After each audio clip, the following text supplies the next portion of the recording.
Salut à tous les amis, j'espère que vous allez bien. Bienvenue en direct sur Inside Hill Climb, c'est le rendez-vous hebdomadaire, vous le savez, vous avez l'habitude maintenant de ce rendez-vous tous les jeudis soirs dès 19h pour parler bien sûr de course de côte, puisque nous sommes la seule émission 100% course de côte et on est très heureux de vous retrouver. Alors on a dérogé un petit peu à la règle samedi dernier, vous étiez à nos côtés pour cette fabuleuse émission anniversaire qui s'est passée exceptionnellement un samedi. Mais ça y est, on reprend nos bonnes habitudes, on retrouve notre créneau du jeudi. Je salue toutes celles et ceux qui sont déjà en ligne avec nous. Vous êtes fidèles, vous êtes nombreux et nombreuses. Je vous en remercie, c'est un véritable plaisir de faire cette émission. Je salue Pierre Joly, je salue Claude, je salue Jérémy, je salue Mickaël qui sont déjà là. C'est avec plaisir de vous retrouver. Je vous laisse vous installer tranquillement. C'est la fin de journée, c'est bientôt le week-end. On est ravis puisque on va pouvoir profiter du soleil. Et moi, je vous propose tout simplement de profiter de nos invités qui sont déjà à nos côtés avec nous ce soir. On va parler avec eux justement de toutes les nouveautés dans la catégorie sport, puisque ces trois garçons que vous avez à l'écran, ils vont justement participer au championnat de France de la montagne dans cette catégorie sport. Ils ont tous des nouveautés à nous apporter et on va en discuter avec eux. Justement, mon premier invité, il est à la droite de mon écran. Il pilotera cette saison un tracking.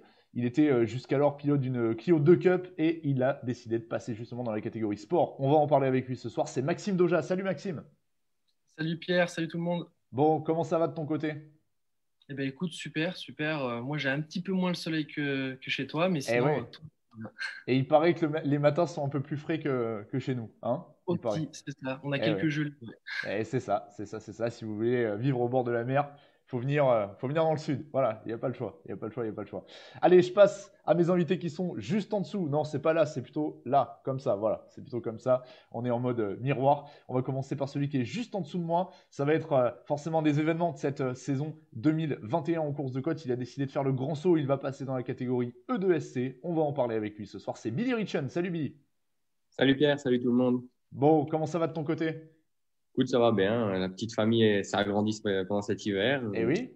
Donc, non, tout le monde se porte bien. Et écoute, je me joins à tous les spectateurs d'Inside Hill Climb pour souhaiter une félicitations à vous deux, à vous trois maintenant du coup, pour cette belle évolution. On en reparlera bien sûr dans quelques instants. Et puis enfin, troisième invité qui est à nos côtés ce soir, lui aussi, changement de catégorie à prévoir pour la saison 2021. Il était au volant d'une Tatuus Formula Master, vous le savez, ces 2 dernières années. Il va passer cette année en CN+, avec la Norma M20 FC, justement ex-Sébastien Petit. Il s'agit de Kevin Petit. Salut Kevin. Salut Pierre, salut tout le monde. Bon, comment ça va pour toi? Écoute, très bien, très bien. Hâte de remettre les fesses dans le baquet, mais ça va très bien. Écoute, normal, moi j'ai hâte de remettre, j'allais dire les fesses dans le micro, mais non, faut pas faire ça. C'est moins bien. Faut pas faire ça, c'est pas bien, mais dans la cabine, voilà, dans la cabine. Bon. Billy, Kevin, ça gèle aussi par chez vous le matin, là, comme chez Maxime, ouais? Pas tellement, hein, ça va. Non, on est mieux que chez Max, je pense. Bon, chez moi, ça gèle pas mal, ouais. Ouais, je pense.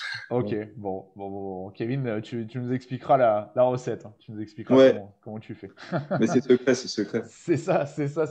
Allez, je souhaite la bienvenue à toutes celles et ceux qui sont déjà à nos côtés. On est déjà super nombreux, j'en suis ravi. Je le précise pour celles et ceux qui sont déjà là pour nous suivre. Eh bien, vous pouvez poser vos questions justement à nos invités, à Billy, à Maxime, à Kevin. Et évidemment, je leur poserai en live. On est ensemble pendant 1 heure. On va passer dans un premier temps aux news, les news justement du monde de la course de côte.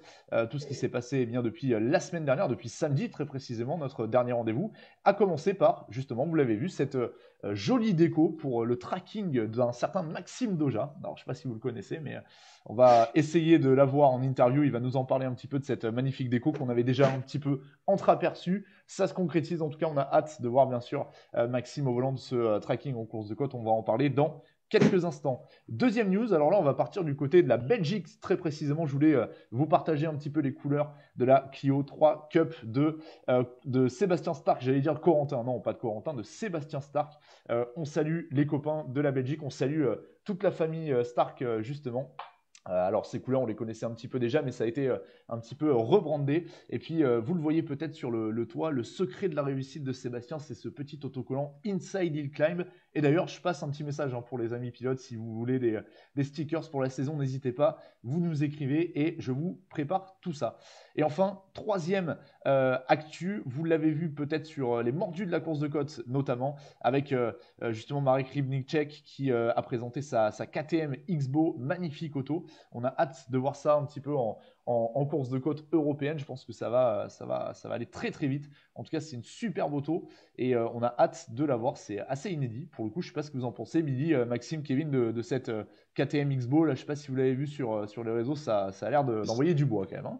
Ça change. Ça change vraiment beaucoup. Les Européens ont toujours eu des belles voitures. C'est clair. Et puis l'année dernière, il était avec cette McLaren, cette fausse McLaren là déjà qui avait fière allure. Donc là, c'est des très très beaux projets. Alors Pierre Joly veut déjà un sticker. Eh bien, écoute Pierre, tu m'envoies un message et puis on règle ça.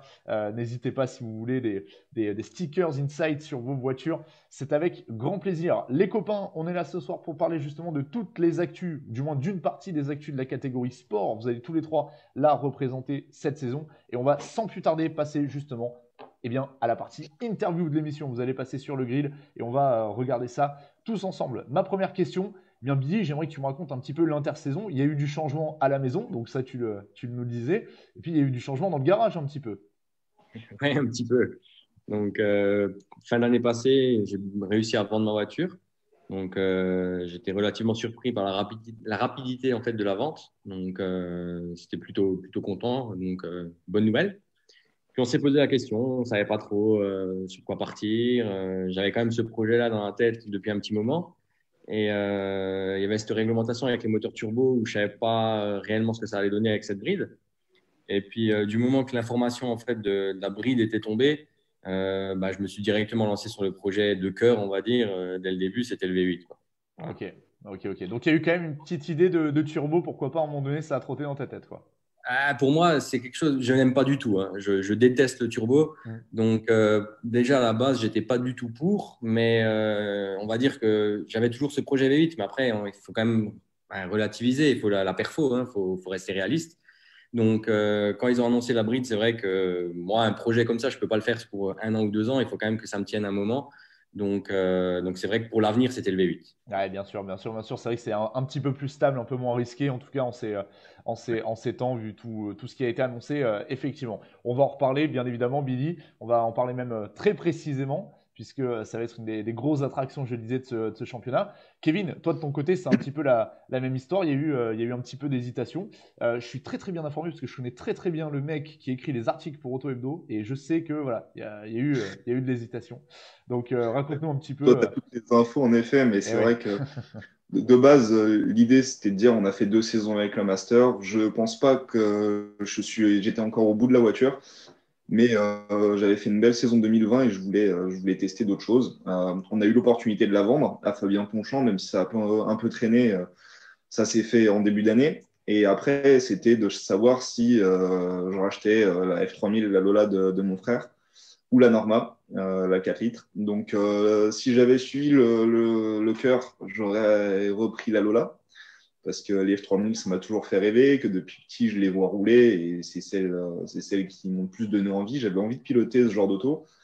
Et puis, en choix plus rationnel, on s'est reposé sur le CN+, puisque c'est une voiture qui me permettra de pouvoir juste y apporter quelques évolutions pour changer de catégorie dans quelques années. c'était une voiture plus simple en gestion qu'une Lola de 2006. Et puis, tout simplement, la Lola aurait été très difficile à vendre s'il y avait eu d'autres projets, alors que, comme dit le 4 litres, j'avais des solutions. Donc c'est le choix de la raison qui a pris le dessus, mais on a longtemps hésité. Ouais. Ouais, normal, ça peut se comprendre vu cette magnifique auto qui a pas forcément d'ailleurs eu Ouais. le pédigré et le palmarès qu'elle aurait mérité, je pense, pour tout un tas de Non, c'est raisons. Mais clair. c'est vrai que c'est une voiture comment dire, qui a fait rêver bon nombre de personnes.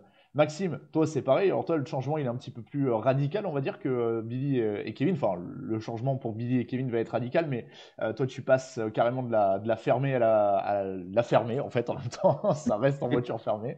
C'est un petit peu le piège du tracking. Bon, ça va être une belle expérience aussi. Raconte-nous un petit peu comment ça s'est monté. Eh ben, oui, oui, c'est vrai qu'avec la Clio, on avait fait une première saison d'apprentissage, une deuxième, bon, qu'on aurait espéré qu'il soit un petit peu plus longue, je pense, comme tout le monde. Mais c'est vrai qu'on s'est bien battu avec Maxence, bien battu dans la classe. On a fait quasiment les records sur chaque épreuve, tu vois. Donc c'était assez sympa. Et c'était le choix. Moi, j'ai toujours aimé un peu les sports proto. Comme disait Kevin, la 3000, quand j'étais gamin, ça faisait rêver. Les CN3 3 litres, enfin voilà, c'était des caisses qui font rêver. Et j'ai toujours aimé ces protos. Et en fait, on a réfléchi de passer sur de la F3 ou du CN2. Après, je pense que moi, qui n'ai jamais fait de karting étant jeune, tout ça, c'est vrai que j'avais pas d'expérience de la propulsion, du proto. Et je trouvais que le tracking, en termes de coût, qualité et de roulage, ça faisait un intermédiaire pour apprendre le sport proto tout en se faisant plaisir, je pense, qui était plutôt sympa, quoi. Ouais, bien sûr, bien sûr, bien sûr. Non, c'est un bon compromis, je pense. Et puis, on va en reparler dans quelques instants, mais il y a une belle bagarre aussi qui s'annonce du côté du tracking et du CM, bien évidemment, de manière plus précise. Alors, je reprécise, je souhaite la bienvenue à toutes celles et ceux qui nous rejoignent. Vous pouvez poser vos questions en live à Billy, à Maxime, à Kevin. Ils y répondront dans cette émission. Et on est ensemble, justement, en direct pendant 1 heure. N'hésitez pas, vous êtes les bienvenus. Les copains, avant de parler de 2021 de plus en profondeur, j'aimerais qu'on revienne un petit peu sur 2020, si vous le voulez bien, parce que la saison, elle a été courte, mais elle a été quand même importante et intense. Billy, je voulais commencer par toi, justement. Alors, c'est vrai que toi, en 2020, tu lançais déjà une nouvelle ère avec un nouveau défi au volant de cette Dallara F317, qui était un petit peu la F3 finalement la plus évoluée qu'on ait pu voir en course de côte. Quel bilan tu tires justement de cette saison 2020 avec cette voiture un peu novatrice, on va dire, que tu avais que tu pilotais, quoi. Alors, cette voiture, c'était pour moi un petit peu un rêve parce que c'était la dernière génération. C'était vraiment un peu l'aboutissement de la F3 juste avant la génération avec le Halo. Donc, pouvoir acquérir cette voiture, c'était vraiment, pour moi, inespéré, on va dire. En plus, elle avait roulé par Mick Schumacher. Elle avait fait tout le championnat 2017 et 2018 chez Prema. Marcus Armstrong était en 2018 vers le milieu, fin de saison, en tête du championnat avec cette voiture. Donc, c'était vraiment une voiture top. Mais elle était quand même très compliquée. Il ne faut pas se le cacher. Pour nous, ça commençait vraiment à être, en termes de gestion et en termes de développement et d'utilisation, cette voiture était vraiment pas simple. Voilà. Ok. C'était quand même beaucoup plus compliqué que les autres. Tout était géré par ordi. Il fallait 1 heure avant le démarrage préparer la voiture. Enfin, je veux dire, il y avait quand même beaucoup de gestion de temps et de technique autour de ce auto qui nous dépassait un petit peu. Voilà. Ouais, peut-être que c'était un peu, comment dire, un peu gros par rapport à la course de côte aussi, par rapport à Ouais, je pense, ouais. ouais. Tu vois, comme par exemple, une semaine avant Turkheim, on avait un défaut sur la voiture. Toute la semaine, tous les soirs, jusqu'à 21h, 21h30, on était avec Léonie, avec l'ordi et les ingénieurs de chez Bosch qui prenaient mon contrôle, enfin, mon ordi à distance en contrôle et puis qui testaient la voiture. Ok. Donc, tu vois, tout ça pendant une semaine. Et on a trouvé le défaut le vendredi à 5h, à Turkheim. Ok. Tu vois. Ok. Ok. Donc, Ok. ouais, c'est le genre de truc où c'était trop compliqué pour nous. Ouais, je vois. Mais c'était vraiment plaisant à rouler. Après, en termes de performance, je suis un peu déçu parce que je m'attendais à mieux. Ça, c'est vrai. Mais voilà, j'étais quand même ravi d'avoir cette voiture et puis j'ai passé une bonne saison 2020. Voilà, c'était Bon. quand même bien. Cool. Alors toi, ça a duré que 2 week-ends, non, malheureusement, cette Oui. saison, parce que Bagnol, t'étais pas là. T'as réussi à la vendre, tiens, d'ailleurs, à quelqu'un qui fait de la cote ou pas du tout? Non, non, non, du tout. Non, non, elle repart en championnat d'Italie d'F3 en circuit. Donc, non, non, cette voiture, on la reverra plus jamais, à mon avis, en course de côte. Ouais. Ou alors peut-être dans plusieurs années quand elle Peut-être aura. dans quelques années. Ouais. Mais concrètement, en termes de coûts, et c'est vraiment très cher pour ce que c'est. Donc, ça m'étonnerait vraiment qu'elle arrive en côte, au moins pour les 5 prochaines années, ça m'étonnerait. Ouais, c'est sûr, c'est sûr. C'est vrai que là, on a un peu touché peut-être la limite Je pense. de la Formule 3. Ouais, ça, c'est sûr. Kevin, toi, de ton côté, alors c'était ta deuxième saison avec la Master que tu avais découvert en 2019. Bilan comment dire, deux victoires dans le groupe DE, donc plutôt pas mal. Quel bilan tu tires, toi, de ta saison 2020? C'était vraiment une saison extra. On avait bien travaillé sur la voiture en début d'année parce qu'on avait repéré quelques défauts en 2019. Et j'ai réussi à hausser le ton un peu partout. Alors après, on a eu des problèmes mécaniques au Mont d'Or qui, en fait, ont un peu mis à mal le début de saison. Et puis, vu que ça se jouait sur 3 courses, ça va très vite. Et les points coûtent très cher. Donc, on a démarré avec déjà beaucoup de pression. Après, Turquem, ça a été une très belle course. J'ai fait des chronos qui étaient très intéressants. Et à ce stade-là, avec Billy, on avait 2 victoires chacun en groupe DE. Donc, j'espérais le revoir à Bagnoles et que la lutte soit jusqu'au bout, dont il n'a pas été là. Donc, on ne saura jamais. Mais c'est vrai que c'était une belle saison. On s'est bien battu avec Max aussi pour la deuxième division. Où ça s'est joué pareil à la dernière montée à Bagnoles. C'est lui qui l'a emporté sur la deuxième division. Moi, sur le championnat jeune. Donc, ça a été une saison qui a été très courte, mais à la fois très intense. J'avais quatre objectifs à aller chercher entre le Challenge Formula Master, le meilleur jeune, le DE et la deuxième division. Et je repars quand même avec le Challenge Formula Master, le DE et puis le jeune. Donc, c'est vraiment une saison extra et qui m'a motivé du coup à passer à autre chose cette année, quoi. Bon, cool, cool, cool, cool, cool. Et puis on en reparlera aussi parce que là, de ce que tu évoquais, effectivement, avec le format un peu particulier de la saison 2020, pardon, ça a ouvert des perspectives et ça a tendu la bagarre jusqu'à la dernière course. Donc c'est vrai que c'était sympa, on en Ouais, reparlera dans quelques instants. Maxime, toi, c'était ta première saison complète, on va dire, en championnat de France de la montagne l'année dernière, avec justement cette Clio 2 Cup, bon, qui a coûté une petite portière quand même, hein, on peut le dire, hein. Tu as laissé une portière à Turkheim, hein. Ouais. Bon, mis à part ça, quel est ton bilan, toi, justement, sur cette saison qui t'a vu du coup couronner quand même, faut le préciser, meilleur jeune hein, de la catégorie production. Donc pour une première saison, c'est quand même pas mal. Ouais, non, non, c'est sûr que c'était une bonne saison. Bah, on avait de toute façon comme objectif de se battre pour ce jeune et dans la classe A3. Alors c'est vrai que voilà, on s'est tiré des super bastons en A3. C'était un coup moins, un coup Maxence. On a gagné une chacun de partout, bah, sauf à Turquie où justement, là je pense que la Clio 2, tu vois, il y a beaucoup d'allonges quand même sur la course de côte de Turquie comparé à Bagnoles et au Mont d'Or, ce qui fait que bah, du coup on a poussé un peu trop, comme tu disais avec la portière dans la deuxième montée de dimanche.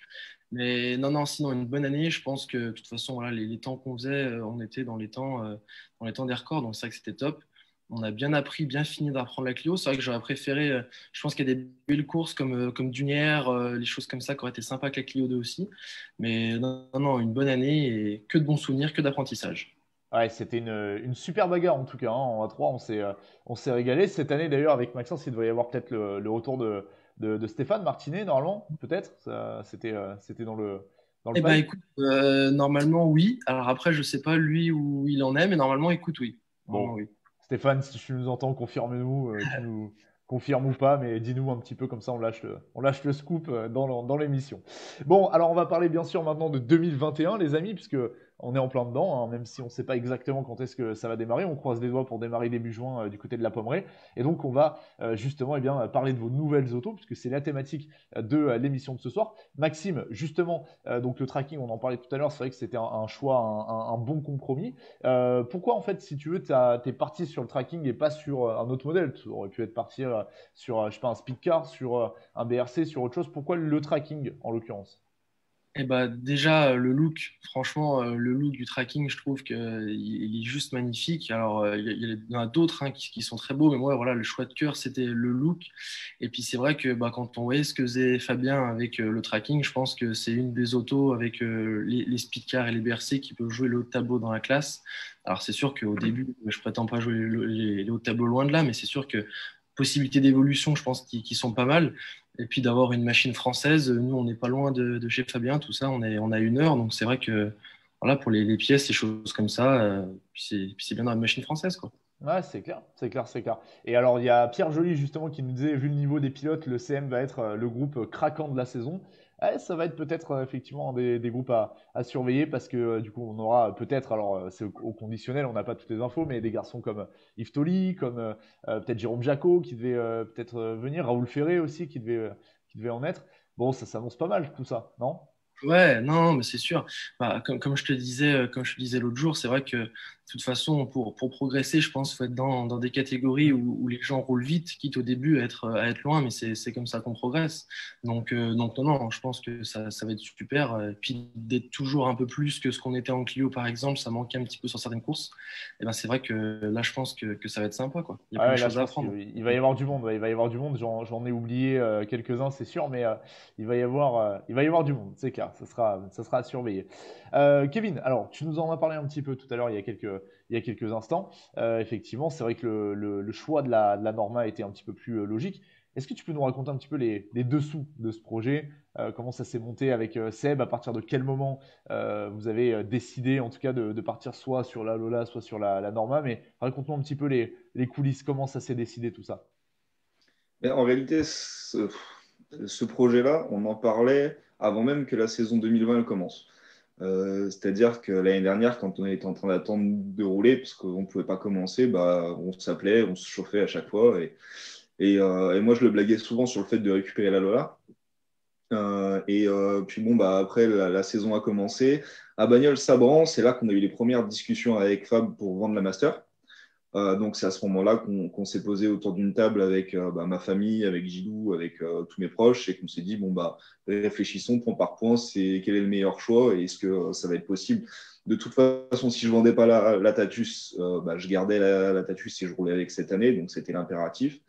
Et puis finalement, bah, à force d'en parler justement pour les arguments que je t'ai dit tout à l'heure, on s'est tous tournés de manière unanime sur bah, la Norma. Et puis bah, quand la Tatus est partie, le lendemain, j'étais déjà en train de travailler sur la décoration avec concept adhésif. Et puis la semaine d'après, elle partait déjà chez lui. Donc on n'attendait qu'une chose, c'était que la Tatus se vende pour que je puisse récupérer le proto, quoi, puis l'essayer au plus vite. Et oui, bien sûr, cette déco magnifique, donc biface, hein, biton, je sais pas trop comment on peut l'appeler, mais Asymétrique. asymétrique, voilà, c'est ça, c'est le terme. Elle est à retrouver bien sûr un petit peu partout sur Internet. On l'a vu circuler. Ça va être là aussi une des grosses attractions. Alors, on en reparlera bien sûr un petit peu plus tard, mais c'est vrai que cette normale peut offrir aussi pour toi l'évolution de passer un V8 ou de passer un turbo pour entrer en E2SC, quoi. Ouais, c'est ça. Il y a le châssis est ce qu'il est. Et après, on a quelques modifications à faire. Changer le moteur. Donc, c'est quand même plus facile et plus jouable que de partir de la Lola et de se dire, bon, ben maintenant, qui c'est qui va racheter une 3000 aujourd'hui pour aller faire de la course de côte? À mon avis, personne. Et puis, il y avait aussi l'aspect de se dire, mais de toute façon, l'avenir de la course de côte, il se situe dans le sport proto. Donc, à quoi bon continuer à travailler dans une monoplace? Il est temps de s'habituer à la conduite d'un sport proto qui, bah, je me le suis confirmé il y a une semaine et demie, est vraiment différent, quoi. Ouais, bien sûr, c'est pas du tout la même chose. Tiens, il y a quelqu'un qui te taquine là, Kevin, sur le chat, un Ah, certain c'est Axel P. Axel P qui nous dit de manière unanime, c'est dur de parler, hein, parce que c'est vrai que de manière unanime, bon, ça se dit pas. Alors écoute, Axel, voilà, Non, mais il sait faire que ça, de toute façon. ouais, bah, mais c'est ça, c'est les jeunes, ça, hein, c'est les jeunes. Billy, alors, te concernant, bien évidemment, l'annonce de ton projet a fait un petit peu l'effet d'une bombe, hein, quand même, il faut le dire. On peut le dire ouvertement dans le sport auto et dans la course de côte, bien évidemment, puisqu'on ne s'attendait pas spécialement à cette news. Alors, raconte-nous un petit peu de ce que tu peux nous raconter, bien sûr, les dessous de ce projet avec cette nouvelle auto. Écoute, ce projet, on en parle depuis déjà, je pense, bien 2 ans avec Norbert et puis Guillaume, où on n'a jamais réussi à aller au bout de ce projet, en fait. Mais on en parlait. J'ai toujours été attiré par ça. Et c'est vrai que là, j'ai fait un peu le tour des F3. Je pense que j'ai fait quasiment toutes les années d'F3 possibles. Euh, je me voyais pas rester dans un 2 litres parce que là, à titre perso, je trouve que la catégorie 2 litres, elle est un peu gangrénée par comment dire, des manques de conformité dans certaines catégories. Ça ne me plaît plus. Voilà. Je pense qu'on a fait le tour de ça. Et il me fallait faire autre chose. Voilà. Donc, à un moment donné, je pense que le V8, c'était vraiment mon choix de cœur. Et comme dit précédemment, quand l'annonce du turbo bridé elle est tombée, voilà, je me suis directement jeté et j'ai appelé Guillaume et j'ai dit, bon, ben voilà, On on y fait un va. V8. Voilà. Ok. Bon, donc c'est un projet de longue date, hein. C'est pas quelque chose qui est tombé là comme ça à la dernière Et minute. on en parle concrètement déjà depuis, on va dire, depuis Mondor. Et on a réellement finalisé la chose quand j'ai vendu au mois de septembre mon auto. On s'est posé beaucoup la question. On a passé des heures en visio à discuter de quel moteur, de quoi faire, à peser le pour et le contre. Pour moi, c'était quand même un choix qui était crucial parce que je voulais pas me planter. Financièrement, c'était pas possible. Il fallait que je fasse le bon choix. Donc c'est vrai on a pesé le pour et le contre. Et puis, comme dit, le V8, c'est quelque chose, ça m'a toujours fait rêver quand je voyais Simone Fagioli ou Christian Merli là, passer à fond. Enfin, pour moi, ça m'a toujours fait vibrer et puis je voulais ça, quoi. Voilà. Alors justement, tiens, c'était la question que je voulais te poser, parce que tu parles de Simone Fagioli. Est-ce qu'on est d'accord pour dire que en fait, la voiture dont tu vas disposer, c'est peu ou prou la même auto que Fagioli, quoi, en gros? Ouais, c'est à peu de choses près. Il y a quelques petites différences, mais c'est à peu de choses près la même que Simonet et la petite sœur de celle de Seb. Ok, Voilà. ok. Bon, bah, ça va être cool, ça va être cool, ça va être cool. On a hâte de voir ça, et puis en plus de ça, J'ai avec hâte effectivement aussi. le. Bah oui, bah, on imagine, parce que du coup ça arrive et ça sera nouveau pour toi. Tiens, d'ailleurs, il y a une petite question pour toi, Billy, qui est posée de la part de Charlie. Tu étais focalisé sur une Norma, ou est-ce que tu as envisagé à un moment donné, tiens, c'est une question intéressante, est-ce que tu as envisagé à un moment donné d'acheter la Revolt de Fabien Bourgeon, par exemple? Honnêtement, pas une seule fois. D'accord. C'est pas méchant, c'est une voiture, elle est très très bien conçue, elle est très très bien faite. Mais c'est vrai que ce projet me portait à cœur avec Guillaume et Norbert d'aller au bout parce qu'on en parle depuis un moment. Et encore une fois, je me suis directement porté sur une Norma parce que voilà, c'est quelque chose qu'on a parlé depuis des années et puis j'avais vraiment envie d'aller au bout de ce projet. Voilà. Ok, Donc, ok. Donc, parce que c'est vrai que ça avait beaucoup tourné sur Internet, il y avait oui, des entendu, ouais. rumeurs, et forcément, il y avait d'un côté une auto qui se vendait, de l'autre côté un pilote qui recherchait une auto, qui achetait un camion. Bon, c'était pas pour mettre la poussette, hein, du coup, Tout à visiblement. fait. Donc, les rumeurs étaient de mise. Billy, justement, la prochaine question, je voulais te la poser en premier lieu. On peut le dire, je pense, c'est un petit peu la première fois de ta carrière en course de côte que tu disposes vraiment d'une auto pour aller jouer la gagne. Dans quel état d'esprit tu es, toi, justement, par rapport à ça avant le début de la saison? Écoute, oui, c'est vrai que à l'heure actuelle, c'est la première fois que je dispose d'une auto où je peux vraiment gagner. L'époque F3000, c'était pas le bon châssis, pas le bon moteur, il y a rien qui collait. J'étais très jeune, c'était pas possible. Là, je pense que l'ensemble fait que c'est possible. Donc maintenant, on verra. Concrètement, cette année, je me prends vraiment pas la tête. Déjà, on verra en fonction des courses qu'on va pouvoir faire ou pas. C'est sûr. Et en fonction de ça, je veux vraiment apprendre cette voiture, faire les choses dans l'ordre, correctement. Et puis, pour espérer peut-être dans quelques années me battre, peut-être avant, on verra, mais pour un titre. Voilà. Bien sûr, bien sûr, bien sûr. Bah, en tout cas, on surveillera ça de très très près. Kevin, alors, question aussi que je voulais te poser, c'est vrai que à la régulière, ce sera peut-être compliqué, on peut se dire franchement, pour une CN+ d'aller chercher les gros bras en E2SC.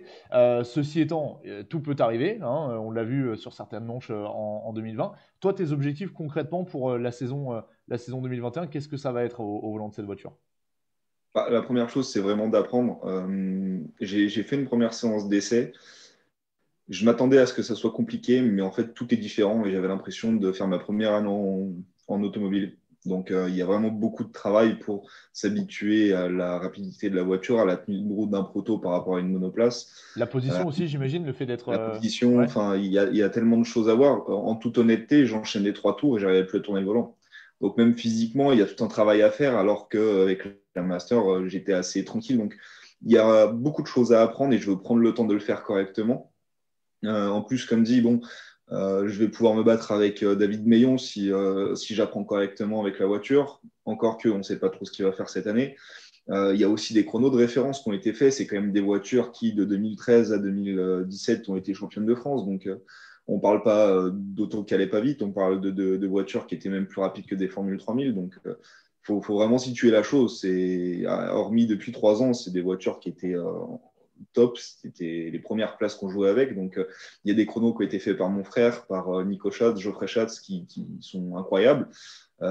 Et voilà, je pense pas du tout aller les chercher pour l'instant, mais en tout cas, j'ai quand même une référence qui est extra et que si un jour je peux aller tatiller ces chronos, ce sera déjà très bien. Après, aller jouer des places au scratch contre les E2SC, sur un coup de poker, un coup de chance, bah, peut-être que ça arrivera et j'en serai le premier heureux, mais ça sera pas, voilà, c'est pas le but du tout. Ouais, bah, c'est sûr, c'est sûr, c'est sûr. Mais bon, on sait jamais ce que ça peut donner. Et c'est sûr que la CM+, il faut pas du tout minimiser les perfos, hein, parce que c'était les autos qui jouaient à la gagne il n'y a pas si longtemps que ça. Donc, Et clairement, ouais. ça peut aller vite. Maxime, on me demande déjà si tu as mis une boule à facettes à la maison. Non, non, non, non, non, t'as pas mis une boule à facettes. On va Non, bah, tu expliquer. vois, tout à l'heure, je te disais que j'avais pas de soleil chez moi et qu'il y en avait chez toi. Bah, j'ai dit oui, c'est le store parce que j'ai le soleil en pleine Voilà, tête. c'est ça, c'est ça, c'est Comme par ça. hasard. Donc, non, non, Maxime, il n'est pas en train de braver les Oh, réglementations, voilà, du il coup. est pas en boîte, Non. il n'est pas en train de boire une vodka Red Bull au bar. Non, non, vous inquiétez pas, ne l'insultez pas, il vit comme vous, comme nous, voilà, on vit tous la même vie, plus ou moins confinée.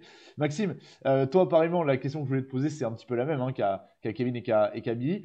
Forcément, on arrive sur voilà, une catégorie complètement différente. Il va y avoir un méga plateau en CM comme on l'a évoqué. Toi, concrètement, dans quel état d'esprit tu te trouves avant le début de cette saison?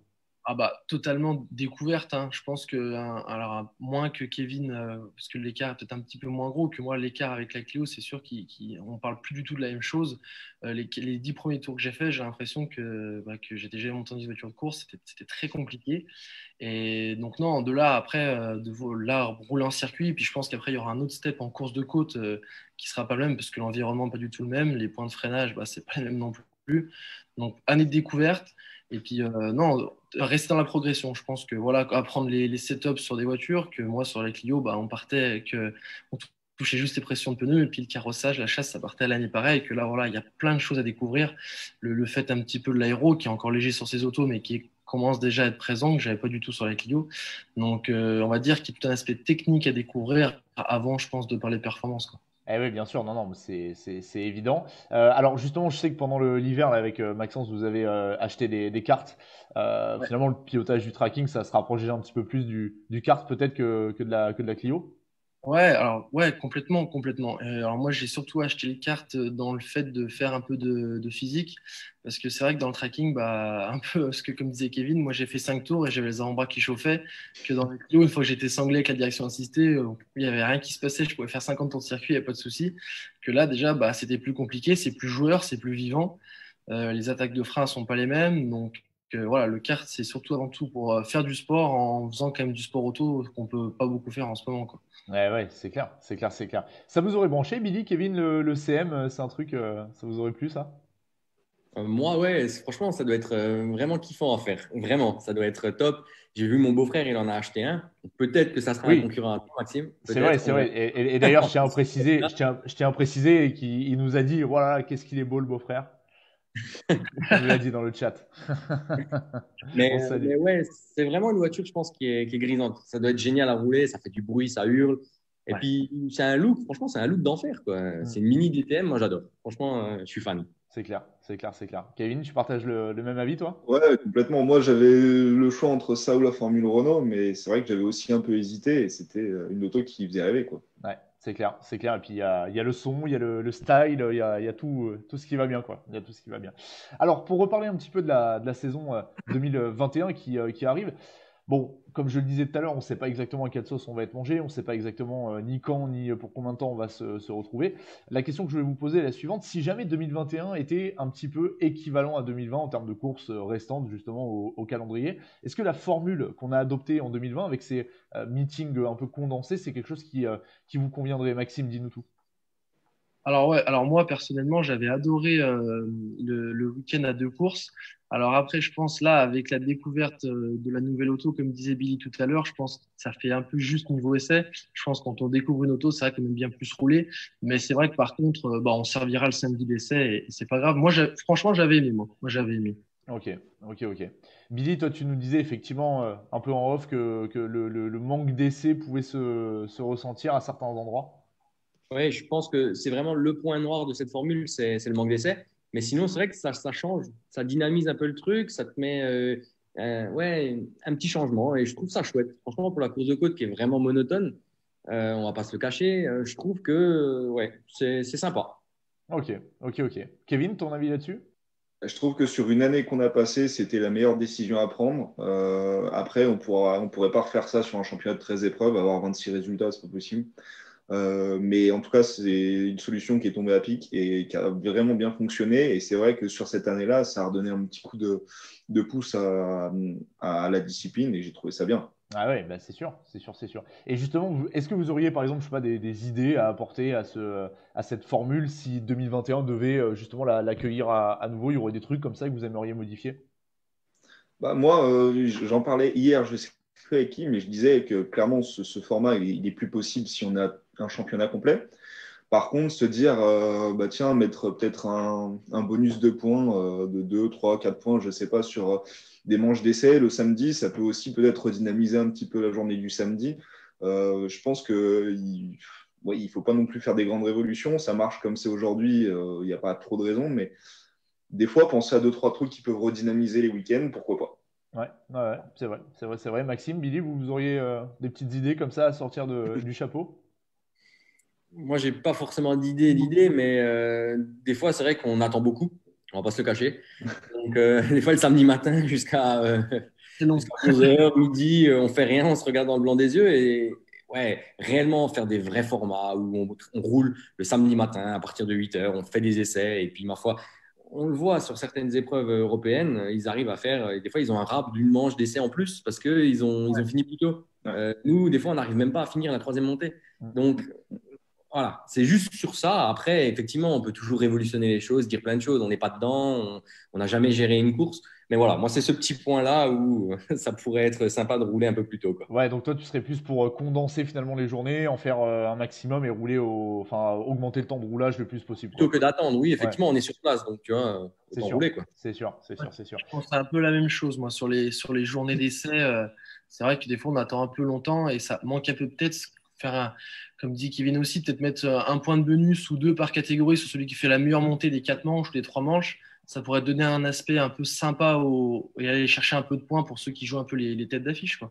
Ouais, bah c'est ça. Bah, d'ailleurs, j'étais en train de le lire, effectivement. Il y a Axel Petit qui disait mettre des points au record, même sur les Oui, catégories. exact. C'est vrai que ça peut être Ouais, pas mal. Les records de chaque catégorie, ça pourrait être pas mal, ça. Exactement, Ça exactement. dynamiserait aussi les temps de chaque catégorie, que les gens se rendent compte un petit peu des performances de chaque pilote, parce que des fois, il y a des pilotes dans certaines catégories qui font les records et on les entend même pas. Ouais, Parce bien que sûr. Et souvent même, on ne parle pas des records en catégorie, Mm. c'est vrai. C'est c'est vrai, vrai. c'est vrai, c'est vrai. Et puis un petit peu au final, ce que fait la Formule 1 avec le point bonus de la Meilleur pole. temps. Peut-être que sur Ouais. les essais, on pourrait avoir, je sais pas, un point de plus pour celui qui fait le meilleur temps. Pourquoi pas? Sait-on jamais. Voilà, on a lancé plein de choses. C'était la boîte à outils, on va dire, de Kevin, de Maxime, de Billy et de moi. Qu'est-ce que j'allais dire? Oui, il y avait une question tout à l'heure. Alors, elle sera peut-être plus pour Billy, effectivement, qui a plus d'expérience en karting peut-être que Maxime et Kevin. On nous demandait quelle était la différence finalement entre le kart et la côte. Alors je pense que Lilian qui pose la question, surtout voulait savoir quelle était la différence entre le kart à haut niveau et peut-être le sport auto, je dirais. Billy, qu'est-ce que tu pourrais répondre à Lilian qui nous pose cette question? Alors, pour ma part, par rapport à mon expérience qui est karting et course de côte, parce que je marche bien course de côte, hein, mais pas circuit, c'est vraiment le physique, clairement. Nous, en course de côte, on est un peu fatigué, on est un petit peu mis à l'épreuve, mais pas énormément. En karting, par contre, effectivement, il faut vraiment du physique, faut avoir une condition physique au top. Sinon, tu n'arrives pas à être performant. Voilà. Ouais, ouais. Ça, pour ma part, c'est vraiment le gros step qu'il y a entre le karting et la course de côte, c'est ça. Voilà.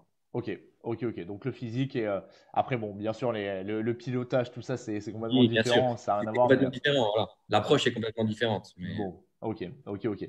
Tiens, petite question, les amis, je voulais savoir un petit peu vos programmes concrètement, qu'est-ce que ça devait être, en tout cas pour 2021. Est-ce que c'est que du CFM? Est-ce que, bah, je sais pas, peut-être Billy, Kevin, aller un petit peu ailleurs, Maxime, peut-être un peu de Coupe de France. Dites-nous tous, c'est quoi vos programmes à la base pour 2021? Maxime, si tu veux commencer. Bah, alors moi j'avais prévu, j'étais parti pour un gros open, on va dire, j'étais parti pour 7-8 courses, bah, comme ce qui est toujours prévu d'ailleurs, et faire un petit peu de régional. Bon bah là, moi les courses régionales que j'avais chez moi ont tout été annulées. Moi ça s'arrêtait à un mai à peu près, mais bon, il nous en reste une ou deux en août, mais sinon voilà c'était ça. Puis vu qu'on avait des points de l'année dernière, alors je sais pas comment ça va marcher non plus, qu'on devait garder nos points de l'année dernière pour cette année à la Coupe de France. C'est vrai qu'avec la Clio, je crois que je vais avoir 90 points dans la ligue ou quelque chose comme ça. Ce qui fait que ça aurait été sympa de participer à une finale, parce que une finale est toujours sympa à faire, je pense qu'on n'en fait pas tout le temps, donc ça aurait été l'objectif aussi, au moins d'y participer, quoi. Ouais, bah ouais. Et CFM avec le tracking et la Clio, si tu l'as encore avec, pour les Je l'ai plus. régionales? Tu l'as plus? Ok, bon, c'est réglé. Non, j'ai dû la vendre pour financer l'achat du tracking. Non, c'était un peu de Coupe de France et un peu de CFA le tracking. Ok. Billy, toi, un petit peu d'Europe ou c'était pas au programme? Non, c'était pas vraiment le programme. Moi, c'est vraiment, je voulais me concentrer sur le CFM. Peut-être pas l'intégralité, mais en faire une bonne dizaine. Et puis peut-être faire une ou deux épreuves à l'étranger, voilà, comme les ceintures Saint-Nérangier, où c'est une course où je peux pas passer à côté, par exemple. Voilà. Donc, tu aurais zappé Champs-Rousse. C'est ça, tu aurais Malheureusement, snobé. je pense, j'ai des partenaires en Suisse et c'est Eh vrai oui. que cette course, elle me tient à cœur. Voilà. Bien sûr. Et d'ailleurs, on a vu hein, qu'ils sont en train de tout mettre en place là, pour organiser. On leur souhaite bien évidemment de tenir leur épreuve, qui est quand même, je pense qu'on peut le dire, la plus belle. Hein. Je pense qu'on peut Ouais. Moi, en tout allègrement cas, le dire. c'est la plus belle, ouais, effectivement. Et oui, c'est clair. Kevin, toi, le programme, c'est quoi? C'est full CFM? Ouais, c'était de faire un championnat complet.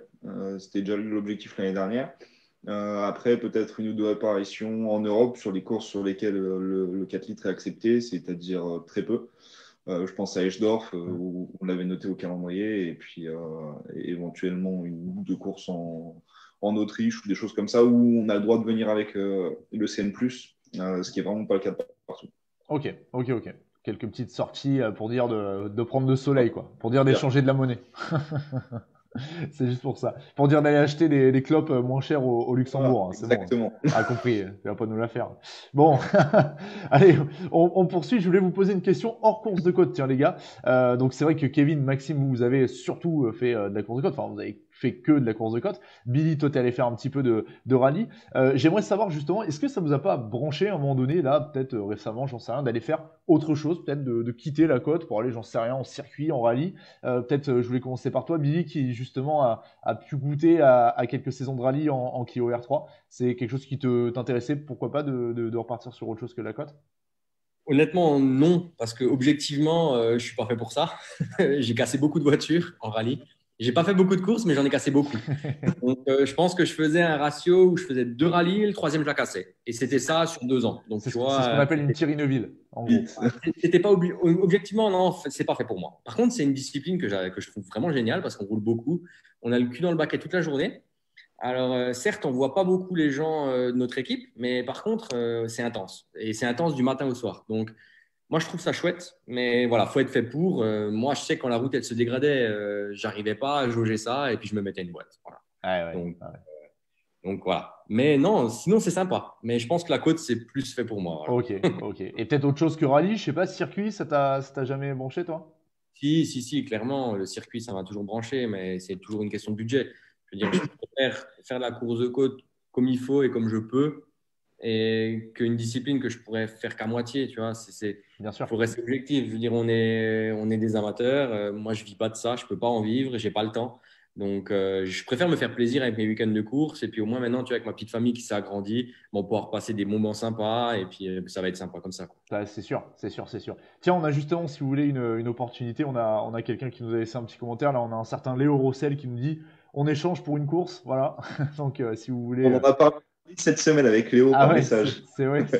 On Bon, s'est écrit, il me dit, putain, j'aimerais bien essayer un truc comme ça. Je lui ai dit, bah, écoute, on en reparlera. ça serait sympa. Mais Léo, d'ailleurs, il peut venir hein, en ouvreur sur une course. Là, ce serait avec plaisir, avec une auto La seule fois où il est venu avec la Caterham, il avait fait bizarre à tout le monde quand C'est même. clair. Il y a un petit coup de volant. Je suis allé mettre une vidéo avec Léo là, dans la terre. Là, vous allez aller voir. Vous pouvez aller sur YouTube pour la regarder.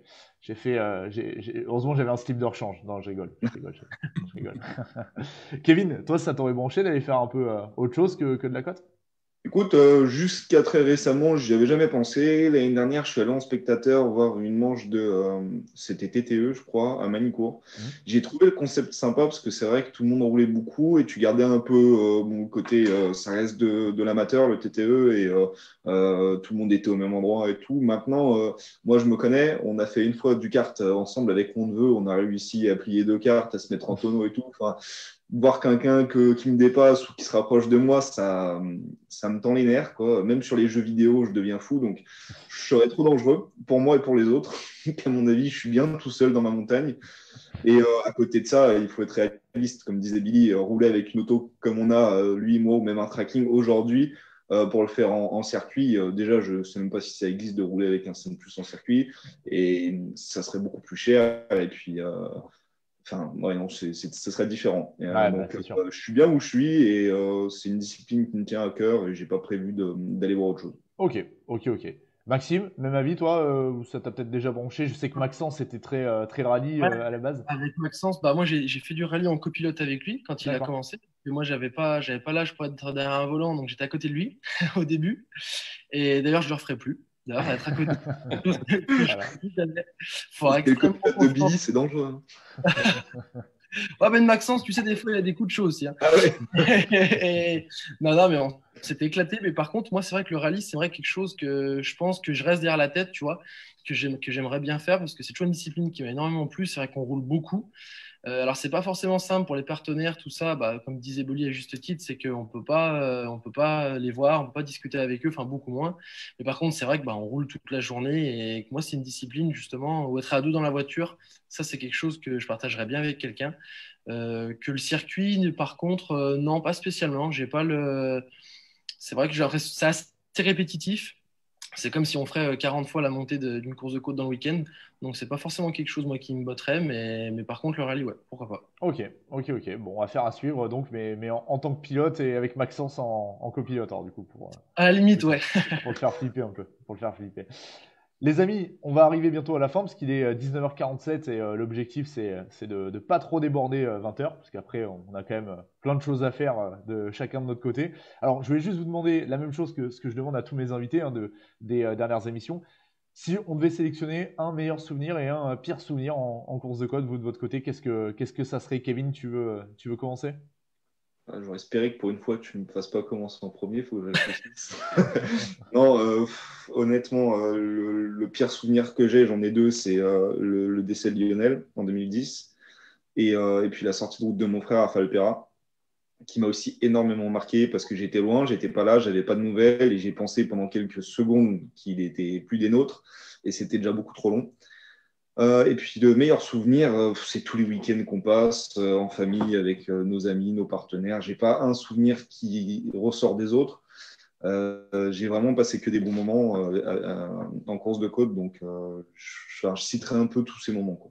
Ok. Samedi dernier, ton frère et Julien nous parlaient de la saison 2018. C'est un truc important pour C'était toi? une saison extraordinaire, c'est Eh clair. ouais. Après, moi, j'étais avec la Formule Renault, j'étais encore en pleine découverte. Au volant, j'ai pris 100 fois plus de plaisir avec la Master, alors que eux, ils avaient déjà des très bonnes autos. Donc, mais ça reste une saison où, en termes d'ambiance, j'ai jamais connu ça autrement. C'était fantastique, on s'éclatait tous les week-ends, on faisait que des bonnes perfs. Enfin, c'était génial. Bien sûr, bien sûr, bien sûr. Non, non, mais c'est clair, puis c'était grosse saison en plus pour le team petit à Ouais. l'arrivée. Billy, même question pour toi. Alors, moi, je pense que mon pire souvenir, c'est vraiment l'époque F3000. Clairement, j'ai pas pris de plaisir du tout. J'ai subi la situation et voilà. Ça, c'était vraiment, je Pourtant, pense, je te l'ai déjà dit, hein, la deuxième, elle sonnait quand même, hein. Ouais, ouais, ouais, mais non. Franchement, c'était bien, mais plus à refaire. Voilà. Ouais. Donc, ça. Et après, le meilleur souvenir, je pense, c'était 2006, ma première montée de ma vie en course de côte avec ma Formule Renault. Ah oui, avec la Donc, Formule les Renault genoux orange. qui claquaient, ouais, exactement, à Bréchulaire. Mhm. Et je me souviens, je pense que j'entendais plus mes genoux claquer que le moteur tourner, tu vois, au départ. Tellement j'étais stressé, j'avais peur. Et ouais, je pense que ça, c'était vraiment un très, très bon souvenir. Voilà. Ouais, mais c'était le début, parce qu'après, Le début. c'est la voiture qui t'a amené comment dire, au titre d'espoir, échappement, du coup. Tout à fait. Donc C'est ça. voilà, c'était quand même une belle Ah, c'était une expérience. belle expérience. Ouais. Très belle expérience, ouais, c'est clair, c'est clair, c'est clair. Maxime, même question pour toi? Eh ben, écoute, moi, j'ai pas beaucoup d'expérience, donc j'ai pas forcément beaucoup de mauvais ou bons souvenirs. On va dire que si, bah, les sorties, hein, comme à Marchand la première année ou à Turkheim, on va dire la touchette, c'est des choses qu'on n'aime pas quand on casse les voitures. Après, on va dire, je trouve qu'il y a toujours une part où on apprend, donc quand ça reste sans dégâts corporels et choses comme ça. Donc c'est vrai que c'est toujours des choses où on apprend. Donc j'ai pas forcément de mauvais souvenirs à ce niveau-là. Et puis en meilleur souvenir, bah, je dirais la montée de Bagnole Sabran le samedi quand je fais le record. C'est vrai qu'on n'avait pas roulé sur le sec de la journée, et puis de faire le record sur une montée comme ça, c'était plutôt sympa. Ah bah ouais, c'est sur la plus belle course du monde en plus, franchement. Non, pardon, non, ça faut pas le dire, faut pas le dire, faut pas le dire. Après, ils vont croire que je suis payé, ils vont croire que je suis payé par Lazare 16, alors que c'est pas tout à fait vrai. Bon, merci beaucoup les gars, en tout cas, d'avoir accepté de revenir justement sur vos saisons 2020 déjà, et puis de parler un petit peu de 2021. Bon, vous connaissez la suite, hein. Qu'est-ce qui se passe après dans mon émission? Le quiz. Quiz, hein. Eh ouais, Ouais. le quiz. J'espère que vous avez révisé, les gars. C'est le quiz sport auto, course de côte. Bien évidemment, c'est le gros temps fort de cette émission. Ma première question, alors justement, on est eh bien, dans le courant du mois d'avril. On devrait théoriquement se diriger vers la course de côte d'Abrège-Villers. T'en parlais, Billy, il y a quelques instants. T'es hâte de ton premier départ. Est-ce que vous êtes capable de me donner le record, justement, de cette épreuve? Oh là là. Sous la minute. C'est mauvais. Alors, sous la minute. Ouais, Deux c'est minutes, ouais. bien, bien joué. Bien joué.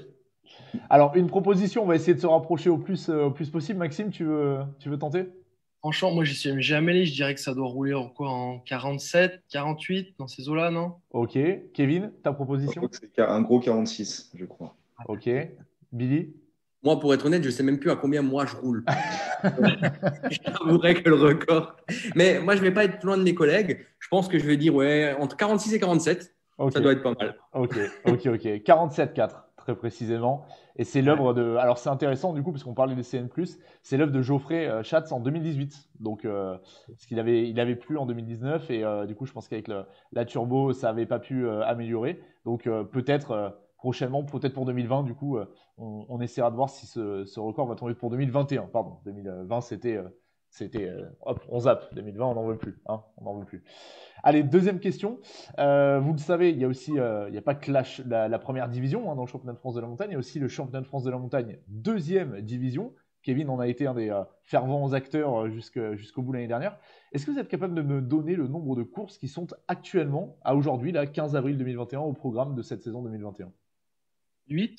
8, ouais, je crois. 8? 7, il y en a une qui a dû être annulée. C'est J'aurais ça, bien- c'est peut-être. ça, exactement. Bien joué. Ah, Cette course, il y aura donc Quillan. D'ailleurs, on les salue, les amis de Quillan, puisque ils sont justement en pleine communication là pour les engager. Allez-y, hein, si vous êtes pilote, c'est une superbe épreuve.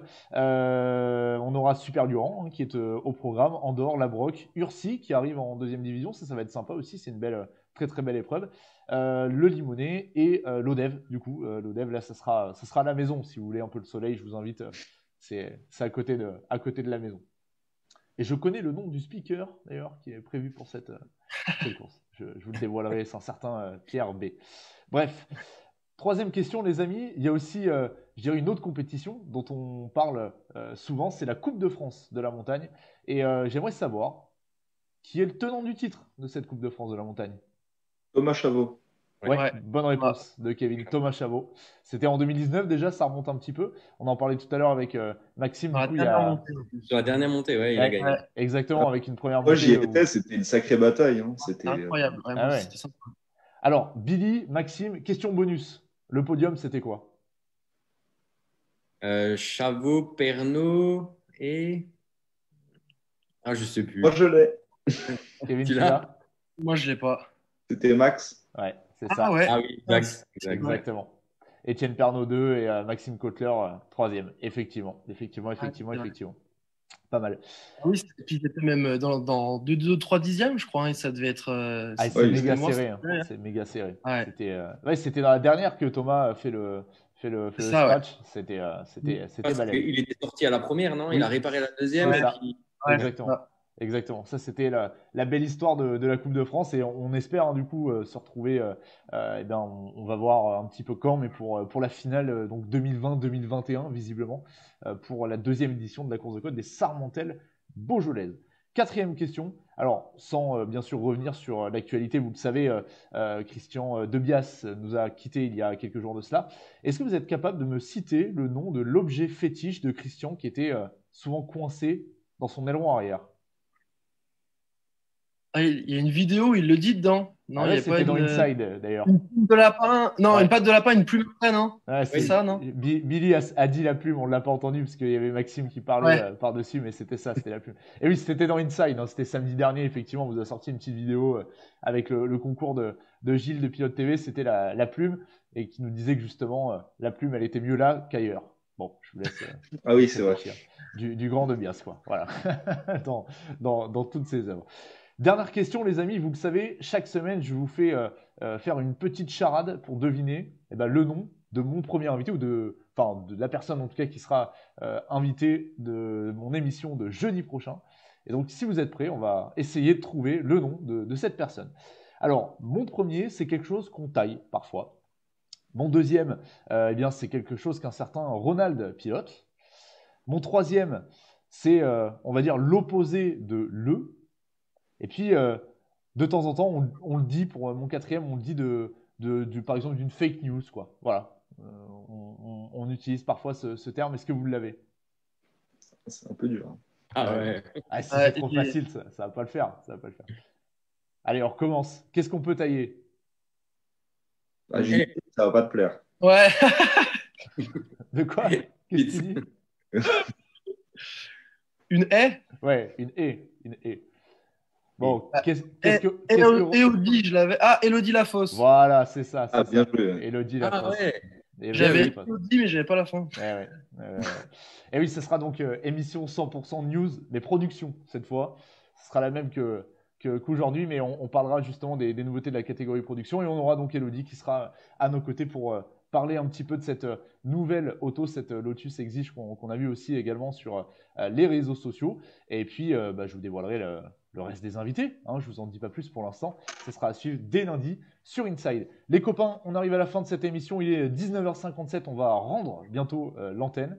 Parce que tout à l'heure, nos invités voulaient que je fasse le mec de la télé et tout. Donc voilà, on va utiliser les termes officials. On arrive donc sur la fin de cette émission. Et vous le savez, il y a toujours le petit mot de la fin que je vous réserve pour vos partenaires, pour vos amis, qui vous voulez. Mais écoute, Maxime, tu veux commencer ? Ouais.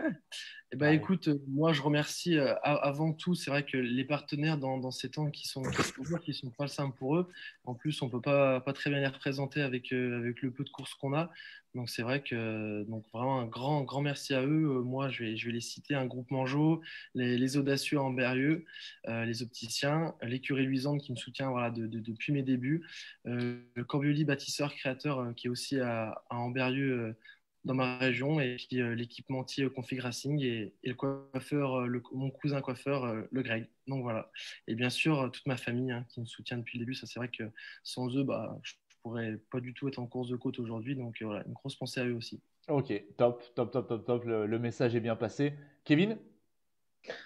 Bah écoute, déjà un merci à toi pour ce que tu fais pour la discipline. Un grand merci à tous mes partenaires. Je ne prendrai pas forcément le risque de les citer parce qu'il y en a un paquet qui m'ont rejoint encore cette année, et malgré les conditions. Tous ceux qui me suivent depuis les débuts, sans eux, je ne pourrais pas vivre ce rêve. Après les essais, je les ai tous appelés en leur disant qu'ils m'avaient fait chialer. Hein, donc, ils savent très bien ce que leur geste représente pour moi et ce qu'il me permet de faire. Donc, un grand merci à eux. Et puis, bien sûr, toute ma famille, tous mes proches qui sont là tous les jours, qui m'aident à prendre des décisions, qui m'accompagnent dans ça. Et sans eux, sans toutes ces personnes, je ne ferais plus rien. Donc, c'est important de le dire. Ok, top. Et puis, merci à toi, hein, bien évidemment. Billy, tu as pris des notes, hein, Billy. T'as pris des notes. Moi, j'ai pris des notes. Je ne veux pas me faire avoir. Non, mais pour ceux qui ne comprennent pas, il faut retourner voir les anciennes émissions. On avait fait quelques bricoles. On avait fait quelques bricoles, effectivement. Non, mais vraiment, oui, merci Pierre pour ce que tu fais pour la discipline. C'est vraiment cool. Tu dynamises vraiment le truc et ça amène vraiment de la jeunesse. C'est vraiment génial. Donc voilà. Et je voudrais remercier vraiment tous mes partenaires. Vraiment, sans eux, c'est impossible. Donc il y a Michelin Motorsport, il y a Seven Oil, il y a LCI Group, le groupe Bosch, l'agence Europa à Cannes qui vendent des super belles maisons. Au Puissance 4, la carrosserie Daddy et la carrosserie Catin, mon patron. Nico Millet qui fait des super belles photos. Donc vraiment, je vous invite à le suivre et à aller voir ce qu'il fait. Nova Proto, Guillaume et Norbert, franchement, un grand merci à eux. Et puis après, mes amis, mes parents, et puis vraiment ma copine, parce qu'elle a du mérite pour me soutenir. Hein. Donc, C'est clair. Non, je rigole. Bon, merci beaucoup les gars. En tout cas, c'était un véritable plaisir que de vous recevoir. Écoutez, à part vous dire que j'ai hâte de vous voir le plus tôt possible et à la Pommerée pour boire un coup, je peux pas vous dire grand-chose de plus. Hein. Malheureusement, on n'a pas la baguette magique, donc on espère en tout cas se retrouver au plus vite. En tout cas, je vous remercie d'avoir été présents encore. On a été super nombreux. Je vois les stats en même temps là qu'on est en train de faire l'émission, donc c'était vraiment au top du top. On se retrouve donc jeudi prochain pour une prochaine émission qui sera dédiée aux news de la catégorie production. D'ici là, je vous souhaite une bonne fin de semaine. Je vous dis à très bientôt. Salut, merci Pierre. Bye.